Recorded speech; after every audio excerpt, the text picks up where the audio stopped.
조갑제 TV 시청자 여러분 안녕하십니까? 2019년 7월 2일입니다. 어제 뉴욕타임스의 보도를 소개를 해드렸습니다. 트럼프 대통령 주변에서 북한을 사실상 핵보유국으로 인정하는 그런 구상이 진척이 되고 있다. 이 보도가 나간 다음에 미국과 한국에서 아주 반응이 뜨겁습니다. 지금 볼턴 폼페오 중에서 특히 볼턴만이 한국인 입장에서 보면은 가장 고마운 역할을 그동안 해왔습니다. 그런데 볼턴 안보보좌관이 소외되고 있는 느낌을 강하게 주고 있습니다. 이번 트럼프 김정은의 DMZ 쇼, 리얼리티 쇼, 그 내용은 딱 한 줄이었습니다. 2, 3주 안으로 회담을 재개한다. 그러나 그 쇼가 보여주는 상징성은 큽니다. 김정은을 사실상 핵 보유국의 지도자로 인정한다. 이런 관계 속에서는 트럼프가 이제는 비핵화란 말을 사용하는 것 자체를 꺼리게 될 것이다. 이런 분위기가 형성되면 이게 바로 정책에 영향을 주는데 이게 공산당의 고전적인 선정선동술입니다. 공산당은 선정선동을 통해서 대중의 혼을 빼버리고는 아주 냉철한 전략을 펴는 것입니다. 여기에 부하내동하고 있는 한국의 언론, 선동이라는 이 부분에서는 지금 세계에서 한국의 언론은 북한 선동 매체와 막상막합니다. 이렇게 됨으로써 대한민국의 국가 이익과 국민의 안전이 뒷전으로 밀려나가고 있는데 여기에 적극적으로 대응해야 할 자유한국당은 이 북한 핵 문제에 대해서 이 핵심을 잡지 못하고 있습니다. 북한 핵 문제가 가지고 있는 역사적 의미, 통일로 가는 데 있어서 북한 핵이 어떤 걸림돌이 되느냐, 그리고 북한의 핵은 도대체 그 성격이 뭐냐, 과연 체제 유지용이냐 아니면 적화 통일용이냐 하는 데 대한 이 철학적 각성이 부족하니까 나오는 논평이라는 게 그냥 언론의 수준을 벗어나지 못하고 아무런 감동이 없습니다. 황교안 대표의 중대한 위기입니다, 이게.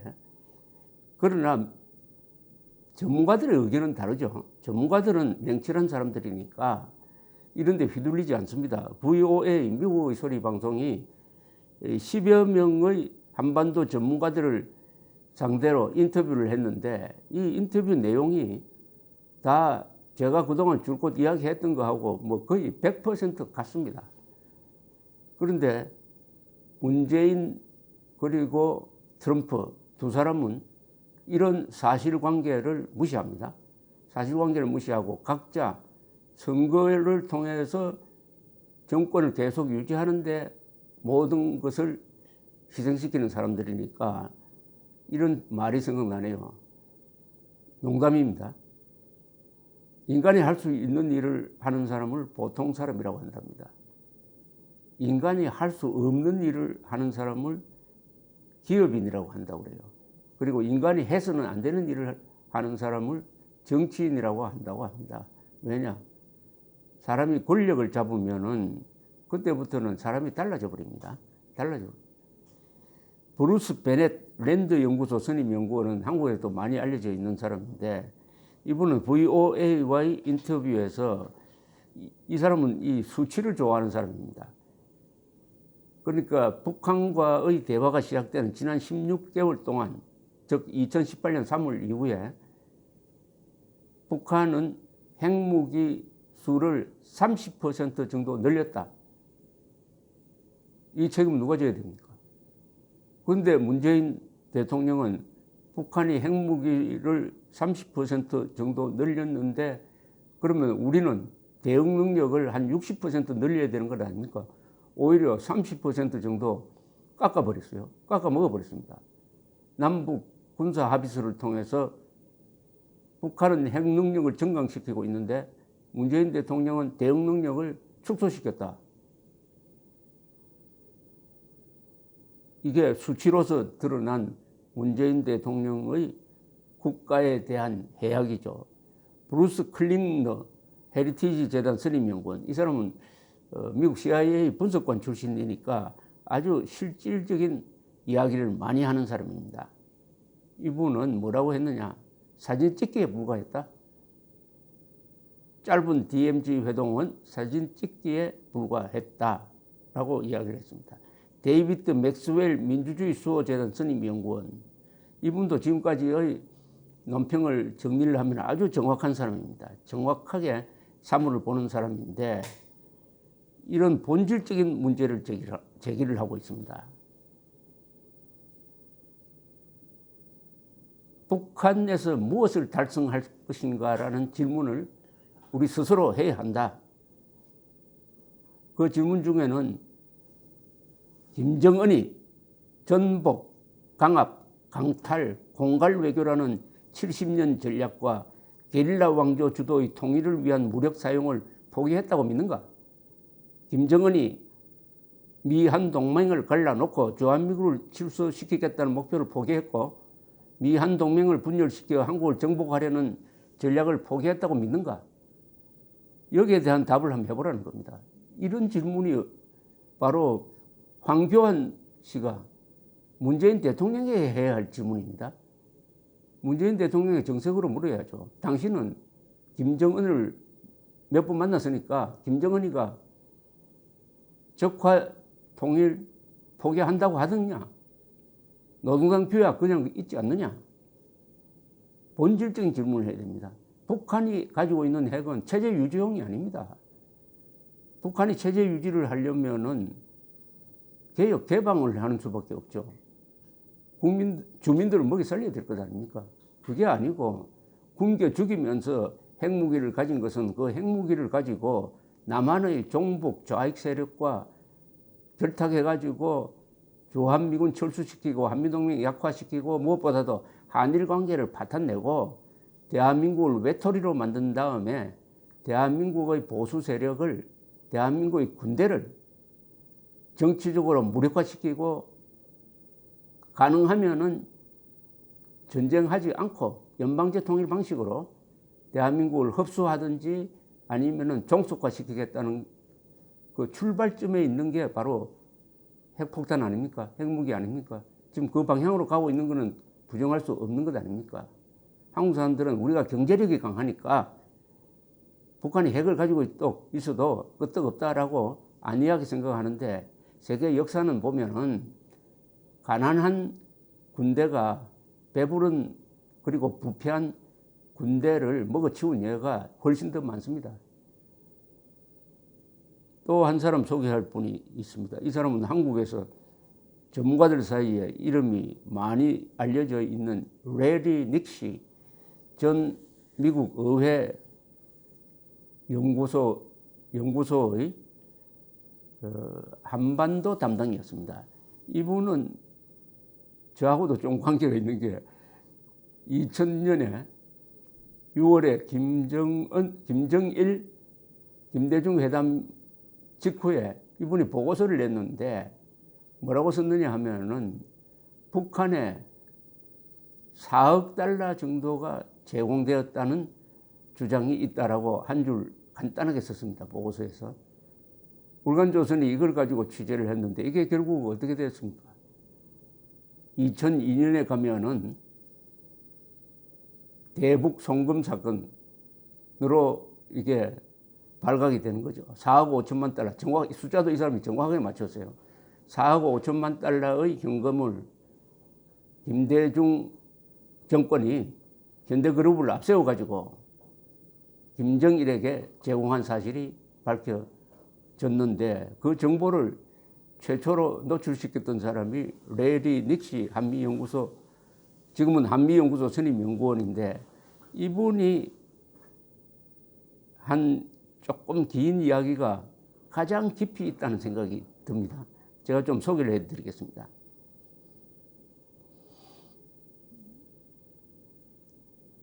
나는 트럼프 대통령의 목적은 북한의 비핵화가 아니라고 생각한다. 이게 중요합니다. 트럼프 또한 문재인 정권 또한 목표가 북한의 비핵화가 아니라는 겁니다. 그럼 무슨 목표냐? 물론 대통령과 그의 참모들이 계속해서 비핵화를 말하지만은 나는 이를 상투적인 수사로 본다. 이게 참 무서운 이야기입니다. 그 옆에 참모들이 비핵화 하지만은 그건 상투적으로 말장난이 지나지 않는다는 거죠. 트럼프 대통령은 비핵화가 과거 미 행정부들의 주요 정책 목표였다는 것을 알고 미국인들도 북한이 핵무기를 보유하지 말아야 한다고 믿는다. 하지만 트럼프 대통령은 북한이 미래에 핵무기를 포기할 것으로 기대하지 않는다는 게 내 생각이고 많은 전문가들의 견해도 그렇다. 그렇다면 트럼프 대통령의 진정한 목적은 무엇인가? 그의 실제 목표는 한반도 긴장을 낮추고 그런 상태를 무기한 유지하는 것으로 보인다. 이를 달성하기 위해 그가 취하는 전략은 김정은에게 아부하고 그를 칭찬하는 것이다.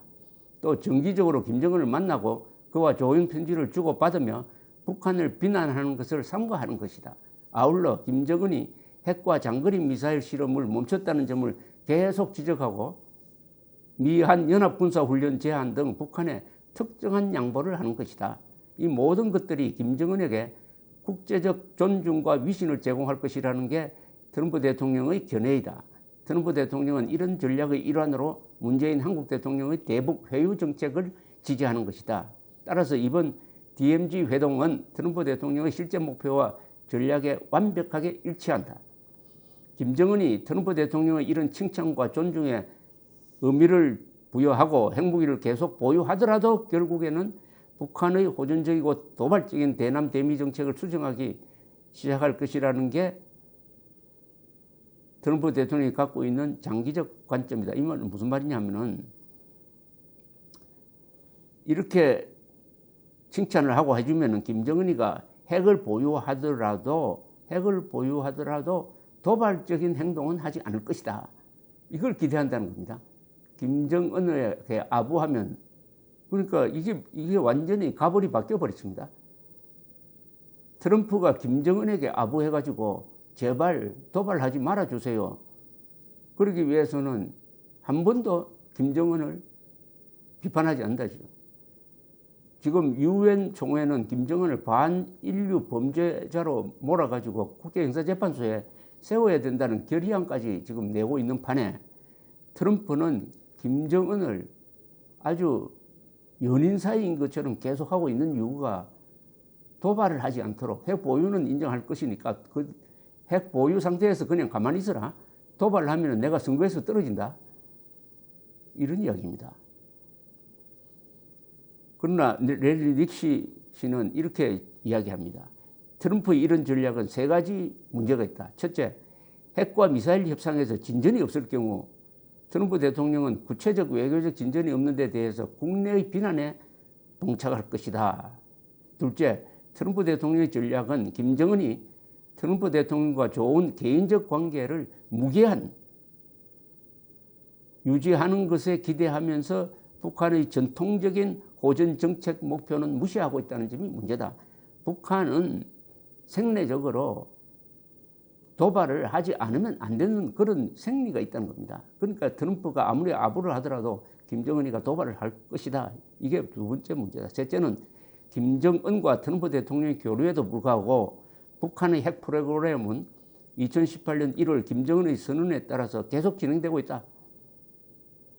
2018년은 북한이 미국에 도달할 수 있는 장거리 미사일과 핵탄두를 생산하기 시작하는 해라는 내용이었다. 미국 정보국 기관들도 북한이 장거리 미사일과 여기에 탑재할 핵탄두를 계속 생산하고 있는 것으로 알려졌다. 북한이 2018년 초부터 얼마나 많은 대륙간 탄도미사일과 핵탄두를 보유하고 있을까? 현재 적어도 10개를 갖고 있고 올해 말까지는 15개에서 20개에 이를 것이라는 게 나의 분석이다. 이 사람도 수치를 좋아하는 사람이에요. 그리고 정확합니다. 아까 브루스 베넷 이야기한 브루스 베넷은 회담하는 동안에 30%를 증강시켰다는 건데 레리 닉시 씨의 계산은 뭐냐 하면은 대륙간 탄도탄 이야기입니다. 미국을 때릴 수 있는 대륙간 탄도 미사일에 물론 핵무기를 장착해야죠. 거기 뭐 폭탄 달고 미국 때릴 일은 없지 않습니까? 그게 벌써 15개에서 20개, 올해 말에는 20개 이럴 것으로 본다는 이야기입니다. 이렇게 되면 어떻게 됩니까? 이제는 김정은이가 대놓고 미국을 견제할 수 있는 전략 무기를 갖게 된다는 거죠. 로스앤젤레스를 지도상에서 지워버릴 수 있는 힘을 가지고 있다. 그걸 가지고 김정은이가 원하는 바 대한민국의 소멸이 가능하게 되었다. 이런 이야기입니다. 자, 상황이 이런데 여기서 정리하면 트럼프도 이제는 북한의 비핵화는 불가능하다고 포기했다. 그리고 김정은에게 계속 아부해가지고 자기 임기 동안에 김정은이가 깽판 치지 않도록 달래는 역할만 하겠다. 그러면은 트럼프는 임기가 있습니다. 4년이 되든지 뭐 8년이 되는데 대한민국은 임기가 없어요. 대한민국 국민들은 이 한반도에서 계속 영원히 살아가야 할 존재인데 이런 변덕쟁이 트럼프에게 운명을 맡기고 우리는 계속 웰빙 생활에 집착할 것이냐 하는 크나큰 본질적인 화두를 던지고 있는 게 이번 트럼프 김정은 DMZ 쇼였습니다. 감사합니다.